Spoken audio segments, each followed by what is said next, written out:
Bismillah, alhamdulillah, wa salatu wa salam ala rasulillah. Assalamu alaikum wa rahmatullahi ta'ala wa barakatuh. So today, inshallah, we are continuing our names of Allah, and we're going to be looking at the name of Allah, Noor as-samawati wal ard. Or you could also say An-Noor, and that there's a bit of a discussion about these two names of Allah. We're going to get into it in a moment. But the word itself, Noor, comes from the root verb of Nara yanuru nawran fahuwa na'irun, and the maf'ul is manurun. And this means to be bright, to enlighten, to reveal something, to distinguish something, to frighten, because it could be like a flash and it frightens, and to flicker or to move. And this is in reference to fire, which also, nar, that's what is a fire. It can frighten somebody, it can flicker, and it also moves, the flame dances, if you will. So, An-Nur refers to anything that gives light and makes things visible. Allah subhanahu wa ta'ala delivers light. Through him, all is made visible. So this is one implication. But the big question we have to ask ourselves is, An-Nur, is it actually a name of Allah or not? So there's two, you could say, schools of thought on this matter. You have those who say, yes, indeed it is, like Ibn Taymiyyah, Ibn Qayyim, and As-Sa'di, and others. They say, yes, of course, rahimahumullah, may Allah have mercy on them. These are the scholars that say, yes, An-Nur is the name of Allah, which means that the name, which some people have, Abdun Nur, is a legitimate name. So there's nothing wrong with having that name. This is their opinion. But others would say no.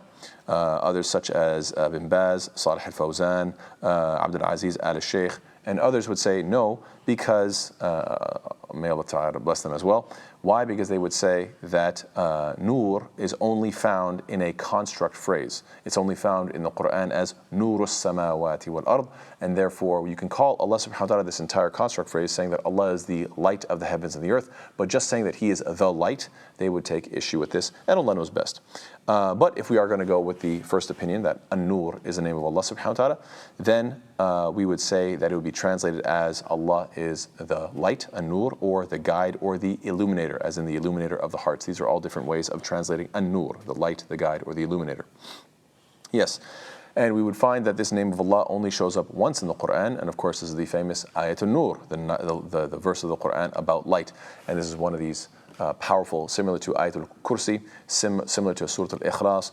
It's one of those sections where you find that it's just describing Allah subhanahu wa ta'ala alone, which gives it such a weight to it and makes it so powerful.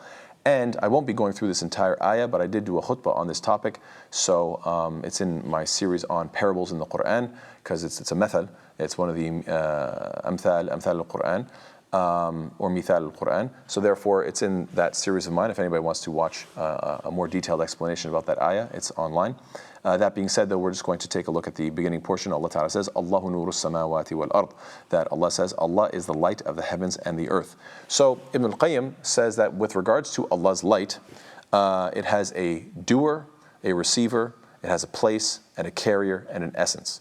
Or you could say it has a fa'il and a qabil, a mahal, a hamil, and a maddah. So he has these 5 different sort of qualities that revolve around Allah's nur. So when it comes to the doer, this is obviously Allah subhanahu wa ta'ala. Allah is the one who is the one giving the light. When it comes to the receiver, this is the abd, this is the slave, this is the servant, this is us. We're the ones receiving His light. So He gives the light and we receive it. When it comes to its place, al-mahal, he says that it's in the hearts. This is the place that it is received. It has a carrier, al-hamil is the carrier, and this is in reference to a believer's passions and determination. You have to be passionate and determined to actually carry out this, to carry this light and to fulfill it and so forth. And then of course it has an essence, al-madda, and this the essence of Allah's light in one's heart who is carrying it is it's in his speech and in his actions. That's how it's going to be, you could say, manifested, or the reality of it is going to take place. So there are 2 types of light that we can refer to. Allah's literal light. Now, of course, this is a light that will burn us in this life. It is too much for us to handle. This is beyond our capacity. We know this from the story of Allah subhanahu wa ta'ala and Musa alayhi salam, mentioned in Surah A'raf, ayah number 143, where Allah says, وَلَمَّا جَاءَ مُوسَى لِمِيقَاتِنَا وَكَلَّمَهُ رَبُّهُ قَالَ رَبِّ أَرِنِي أَنظُرْ إِلَيْكَ قال لن تراني ولكن انظر إلى الجبل. That Allah Ta'ala says, and when Musa alayhi salam arrived at our appointed time and his Lord spoke to him, he said, my Lord, show me yourself that I may look at you. So Allah Ta'ala says, you will not see me, but look at the mountain. If it should remain in place, then you will see me. But when his Lord appeared to the mountain, He rendered it level, and Musa alayhi salam fell unconscious. And when he awoke, he said, what? قال سبحانك تبت إليك وأنا أول المؤمنين. He said, when he awoke, he said, glory be to you, exalted are you, I have repented to you, and I am of the first to believe. So this is a beautiful scene that we're understanding that when it comes to looking at Allah Ta'ala and receiving Allah Ta'ala's literal light, it is too much for us to handle. And so Musa alayhi salam, reaching the status of Kalimullah, the one who spoke to Allah, he still wanted more. So he said, Ya Allah, I don't just want to speak to you, I want to see you. So Allah Ta'ala informed him that that's not going to take place in this life, that can only take place in the next life. وجوه يومئذ ناظرة إلى ربها ناظرة. That faces on that day will be beaming. Why? Because they will be looking directly at their Lord. SubhanAllah. This is something that we all look forward to in the afterlife. But in this life, not possible. In fact, the Prophet ﷺ says what? Hijabuhu nur, that his veil is light. Allah Ta'ala's veil is light. This is something that is, and furthermore, the Prophet ﷺ, when he made the Isra wal Mi'raj, going up into this divine presence, we know that Abu Dharr radhiallahu anhu, he asked him what? Sa'altu Rasulullah sallallahu alaihi wasallam, hal ra'ayta rabbak? I asked the Messenger of Allah sallallahu alaihi wasallam, did you see your Lord? Qala nurun anna arah. He said, light, as in it was just light. How could I see him? So he's asking, how could I possibly see when it was just light? This is Allah's, you could say, hijabuhu nur, his barrier, his veil, his covering is of light. So that's the literal concept of Allah Ta'ala's light. Obviously, Allah Ta'ala is also the controller and the one who blessed us with the physical light that we have because of the sun and the moon and so forth. But in addition to that, then there's the figurative meaning guidance. The Quran is a nur, as Allah says, وَأَنزَلْنَا إِلَيْكُمْ نُورًا مُبِينًا. And we have sent down to you a clear light. This is talking about the Quran. The Prophet ﷺ is a light, where Allah says, وَدَاعِيًا إِلَى اللَّهِ بِإِذْنِهِ وَسِرَاجًا مُنِيرًا. And one who invites to Allah by His permission and an illuminating lamp. That the Prophet ﷺ is calling to Allah, and he is an illuminating lamp. The Prophet ﷺ is himself, in this figurative way, a nur, a light, from the sense, in the meaning that he is a guide. That furthermore, even one's faith, one's taqwa, this is a form of nur that burns in the heart, as Allah says, وَيَجْعَلْ لَكُمْ نُورًا تَمْشُونَ بِهِ. That and make for you a light by which you walk with it. So Allah Ta'ala is describing the believers as those who have this light that they live by. They have this faith, they have this guidance, and they are living by it, that's walking with this light. Allah Ta'ala teaches us that when we take it upon ourselves to teach the truth, to preserve the truth of Islam, then we are really preserving Allah's light. يُرِيدُونَ لِيُطْفِئُوا نُورَ اللَّهِ بِأَفْوَاهِهِمْ وَاللَّهُ مُتِمُّ نُورِهِ وَلَوْ كَرِهَ الْكَافِرُونَ. They want to extinguish the light of Allah with their mouths, but Allah will perfect His light. So the more people try to call against Islam versus us who are calling to Islam, these people are trying to drown out the light, and we are the ones who are going to help be the instruments of Allah subhanahu wa ta'ala fulfilling this light and perfecting His light to the whole world. And this goes not just to Quran, but also teaching a hadith. The Prophet says what? نَضَّرَ اللَّهُ إِمْرَأً سمع منا حديثا فحفظه حتى يبلغه فرب حامل فقه إلى من هو أفقه منه ورب حامل فقه ليس بفقيه. That may Allah brighten a man who hears, as in brighten him up, who hears a tradition, a hadith from us, memorizes it by heart, and passes it on to others. Many a times, the bearer of knowledge who conveys it was going to convey it to somebody who is more knowledgeable. And many a bearer of knowledge is not versed in it, subhanAllah. So the Prophet ﷺ here is saying what? The Prophet ﷺ is explaining that may Allah brighten the face of the ones who memorize a hadith and share it, because it could even be the case that he memorized it, he maybe has some appreciation of it, but he's going to pass it on to those in the future who will study it more and understand it better and will be able to derive more rulings and more wisdom from it. So subhanAllah, you were just conveying this knowledge, and others who received it benefited so much more. So what a beautiful motivation to carry on and to teach and to learn and to apply the hadith of the Prophet ﷺ. Salah is a nur. As the Prophet ﷺ says, what? As-salatu nurun. That prayer is a light. SubhanAllah, every time you stand for salah, you are brightening your light. And the Prophet ﷺ also says, as-sabru diya'un. Patience or endurance is also a burning lamp or a brightness as well, subhanAllah. So whenever you're going through hard times and you feel like you're being burned, just know that that burning is causing a light to come out, inshallah, so long as you can be patient and not allow yourself to go beyond the boundaries that Allah Ta'ala has made for us. In fact, praying at night can do so even more. You find that some scholars, they used to say a very common phrase where they would say, "Men kathurat salatuhu bil-layl hasuna wajhuhu bin-nahar." Whoever increases their night prayers, the more their faces are beautiful and brightened during the day. So this is what you want to do. You want to make sure that you are performing this salah, this noor, at a time when nobody's looking, so it is sincere, so that this light can be upon you day and night, constantly, inshallah ta'ala. Those who walk in the darkness to the masjid, some people, they live close to the masjid, when it's Fajr time or Isha time, they walk even in the darkness. This is in and of itself a light, as the Prophet says what?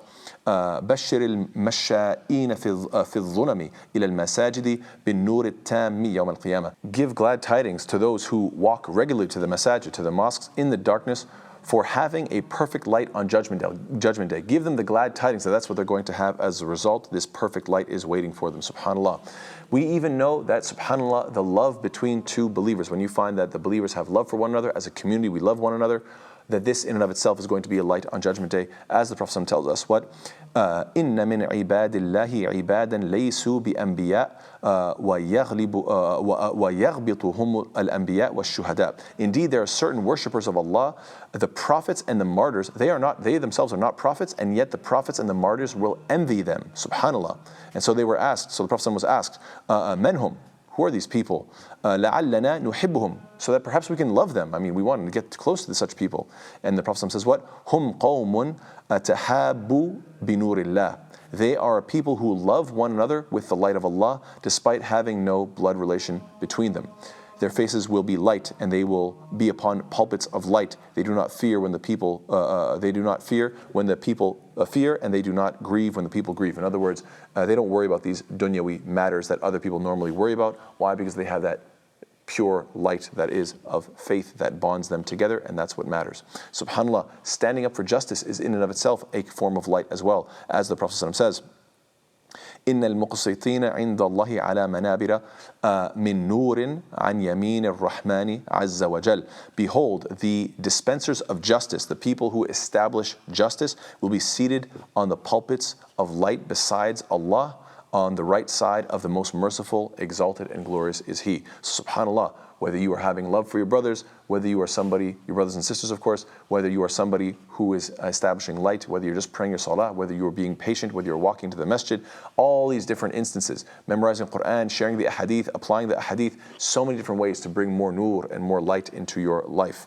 So how should we apply all this? We should make dua and ask Allah Ta'ala to give us this light. Allahumma ja'al fi qalbi nura, wa fi sam'i nura, wa fi basari nura, wa an yamini nura, wa an shimali nura, wa amami nura, wa khalfi nura, wa fawqi nura, wa tahti nura, wa ja'al li nura, aw qala wa ja'alni nura. So there's a beautiful hadith in Sahih Muslim. Oh Allah, place light in my heart and in my hearing and in my sight, place light on my right and place light on my left, make a light in front of me and behind me, and a light above me and below me, and make light for me. Or he said, make me a light, make me an actual light as well, like a light for others. Further, there are many different hadith like this. Allahumma laka alhamd wa anta nuru samawati wal ard wa man fihin. The Prophet says it's part of a lengthier dua, but part of it says, oh Allah, yours is all praise. You are the light of the heavens and the earth, and whoever is in them. Many different hadith like this. So we want to be those who seek knowledge. This is how it affects us. That Allah says, أَوَمَنْ كَانَ مَيْتًا فَأَحْيَيْنَاهُ وَجَعَلْنَا لَهُ نُورًا يَمْشِي بِهِ فِي النَّاسِ كَمَنْ مَثَلُهُ فِي الظُّلُمَاتِ لَيْسَ بِخَارِجٍ مِنْهَا. And is one who was dead, and we gave him life and made for him light by which to walk among the people, like the one who is in darkness, never to emerge therefrom. How can you compare the two? How can you compare the one who has this light and who doesn't? So clearly this is a motivation to do what? To study your deen so you have this light. You want to also give da'wah, because Allah Ta'ala says, Alif Lam Ra, Kitabun anzalnahu ilayka litukhrij an-nas min al-dhulumati ila an-nuri bi'idhni rabbihim ila sirat al-aziz al-hamid. Alif Lam Ra, this is a book which we have revealed to you, O Muhammad sallallahu alaihi wasallam, that you might bring mankind out of darkness into light by the permission of their Lord to the path of the exalted in might and the praiseworthy. So yes, we have to make the intention. Make the intention to give da'wah, to call to Islam, to call to this light. Because the Prophet tells us what? مَنْ هَمَّ بِحَسَنَةٍ فَلَمْ يَعْمَلْهَا كُتِبَتْ لَهُ حَسَنَةً. Whoever intends to do good but doesn't do it, then it was recorded for him as if he did it once. And if he actually does do it, then subhanAllah, it's written for you that whether it be 7 times or, 10 times, or whether it be 700 times. SubhanAllah, it could be multiplied and multiplied if you actually end up doing it. But just make the intention. Make the intention to call to this light, inshallah ta'ala, and inshallah it may happen. And know that, of course, Allah Ta'ala's light will keep on shining forth no matter what. يُرِيدُونَ لِيُطْفِئُوا نُورَ اللَّهِ بِأَفْوَاهِهِمْ وَاللَّهُ مُتِمُّ نُورِهِ وَلَوْ كَرِهَ الْكَافِرُونَ. They want to extinguish extinguish the light of Allah with their mouths, but Allah will perfect His light, although the disbelievers dislike it. And the final point that I want to say is, never be of those who hide your knowledge.